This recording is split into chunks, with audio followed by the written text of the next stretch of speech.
I knew it all along, you son of a bitch. And I'm finna beat your.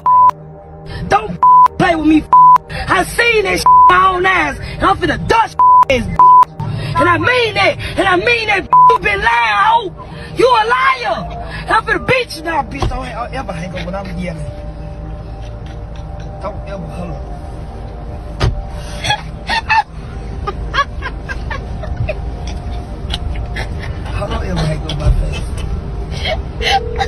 It started with a quiet night in South Fulton, Georgia.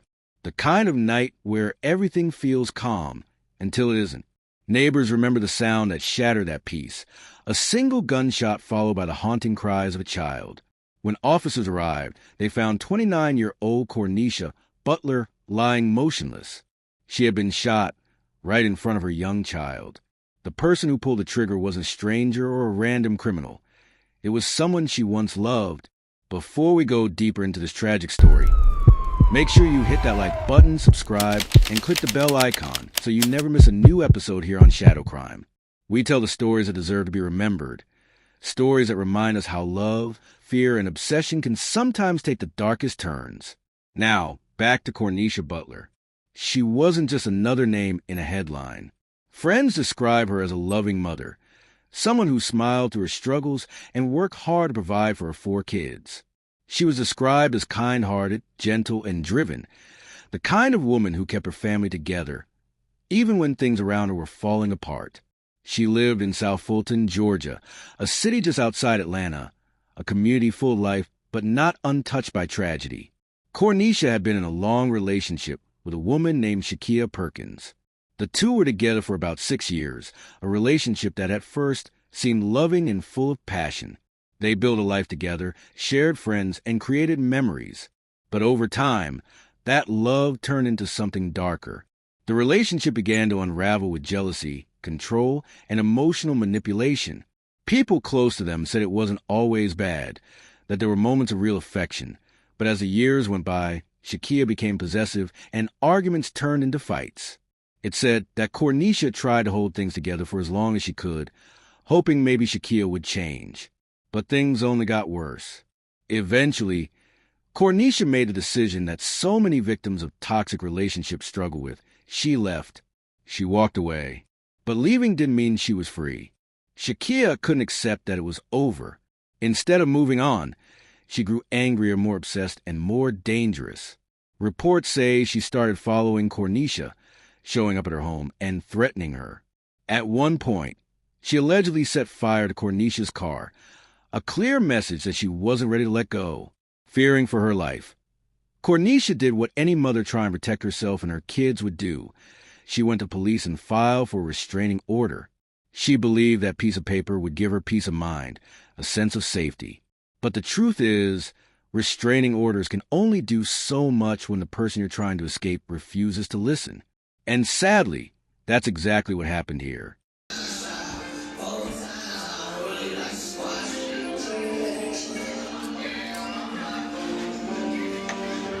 When you think about it, restraining orders are supposed to protect people like Corneisha. They're meant to draw a line that says, enough, stay away. But for Shakyia, that line meant nothing. Despite being charged in several domestic violence cases, she was still granted bond. Not once, but multiple times.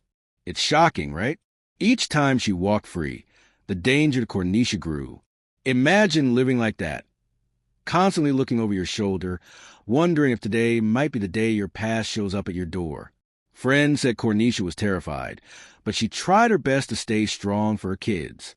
She loved them more than anything, and that love kept her going, even when fear tried to take over. The tension reached its breaking point in mid-November 2022. Shakyia had been out on bond again, despite warnings and restraining orders that should have kept her far away. On that day, reports say she showed up to Corneisha's home in South Fulton. It's not clear what words were exchanged, but what's certain is that things turned violent fast. There was shouting, fear, and then a gunshot. One single, fatal shot that ended Corneisha's life in front of her little child. Can you imagine the trauma that child will carry forever? It's heartbreaking. A mother gone in an instant, because someone she once trusted couldn't handle being left behind. Police arrived quickly after neighbors called 911. The scene was gut-wrenching. A mother lifeless, a child crying, and a neighborhood frozen in disbelief. Officers immediately began searching for the suspect. And when they pieced things together, every clue pointed back to the same person, Shakyia Perkins. The story only grew more tragic from there. Investigators discovered that this wasn't just a sudden act of rage. It was a buildup of months of threats, harassment, and escalating violence. In fact, one of the most chilling discoveries was that Shakyia had actually texted Corneisha before saying things like, "Soon you'll be dead, and I'll be in jail, and that's fine." Another message read, "I'm going for first degree, not second degree. Stamp that." Those words hit hard, don't they? It's like she was already preparing herself for what she was going to do, and even accepted the consequences before pulling the trigger.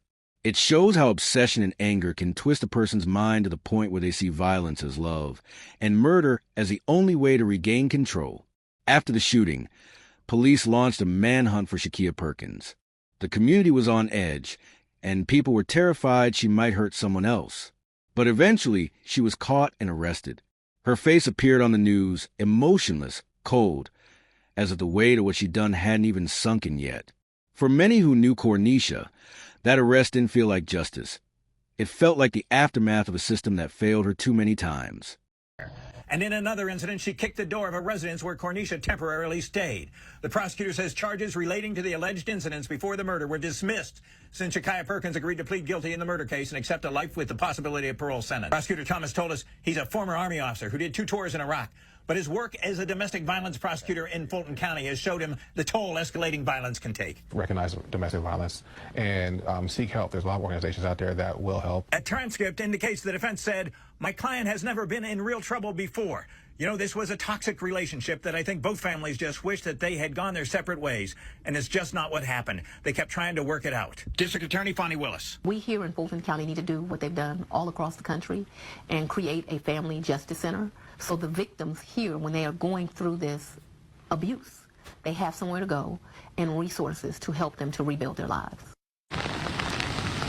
Now, I guess we're in one of those pop-up showers that Brad just talked about. In 2022, we covered that bond a judge gave in the earlier alleged incidents. A statement then attributed to Fulton County District Attorney Fonnie Willis said, in part, "My office opposed bond in this case. Cases involving domestic violence often involve ongoing danger to the victim." We tried to reach out in a number of ways to the defense attorney today. After her arrest, detectives began piecing together everything that had led to this moment. They reviewed text messages, witness statements, and police reports, all painting a disturbing pattern of abuse and obsession. The story that emerged was one of control, jealousy, and a woman who refused to accept that love had ended. Investigators confirmed that before the murder, Shakyia had already been facing several domestic violence charges related to incidents involving Corneisha. She'd been accused of arson after allegedly setting fire to Corneisha's car. She'd also been accused of stalking and sending threatening messages. Even with those red flags, she was still granted bond, not once, but 4 separate times. Can you believe that? For chances for her to change her path, and each one was wasted. It's frustrating when you think about it. How many warning signs did the system need before realizing this was going to end in tragedy? Police had reports, neighbors had called in complaints, and still, she was free. And that's what makes this case so painful. Corneisha did everything she was supposed to do. She reported the threats. She got a restraining order. She trusted the justice system. But in the end, it wasn't enough. During the investigation, one officer reportedly said, "Should Corneisha Butler still be alive? I would think so." That statement echoed across social media because it reflected what everyone else was thinking. This didn't have to happen. It was preventable. While police built their case, the community came together in grief and anger. Vigils were held in Corneisha's memory. Candles lined the sidewalks. Friends and family wore shirts with her picture, and people demanded accountability. They didn't just want justice for Corneisha. They wanted change. They wanted the system to start taking domestic violence seriously before it turned deadly. In the following weeks, the DA's office officially charged Shakyia Perkins with murder, possession of a firearm during the commission of crime, and cruelty to children, because her actions didn't just take a life. They scarred a child forever. But as the case moved forward, what really caught people's attention was Shakyia's lack of remorse. In court, witnesses described her as calm, almost attached. No tears, no apologies, just silence. It left many wondering if she truly understood what she'd done, or if in her mind she believed she was somehow justified. And that's what makes this story so haunting. This wasn't some random act of violence. It was personal. It was deliberate. It was a tragic result of love that turned into possession, and possession that turned into obsession. Even months later, friends say they still expect to see Corneisha walk through the door, smiling like she always did. But reality hits them again and again. She's gone, and the person responsible was someone who once claimed to love her more than anyone else. When the trial date was finally set, people hoped it would bring some closure to Corneisha's family, but the pain was still fresh. Every time her name was mentioned in court, her mother and friends would break down in tears. They weren't just mourning her death. They were mourning the life she never got to finish, the laughter she'd never share again, the milestone she'd never reach. It was a loss that rippled through the entire community. Prosecutors laid out the evidence, the threats, the prior arrests, the messages showing her intent, and the heartbreaking moments before the shooting. It became clear that this wasn't an accident or a heat-of-the-moment act. This was planned. This was a person who had every opportunity to stop and didn't. What made this case even more emotional was a reaction of the public. People across social media expressed anger, not only toward the killer, but toward the justice system that allowed it to happen. Many felt that Corneisha's death was a failure of protection, that despite the restraining order, despite the warnings, no one truly listened until it was too late. And as the verdict came in guilty, there was a mixture of relief and sadness. Yes, justice was served, but no amount of sentencing could bring Corneisha back.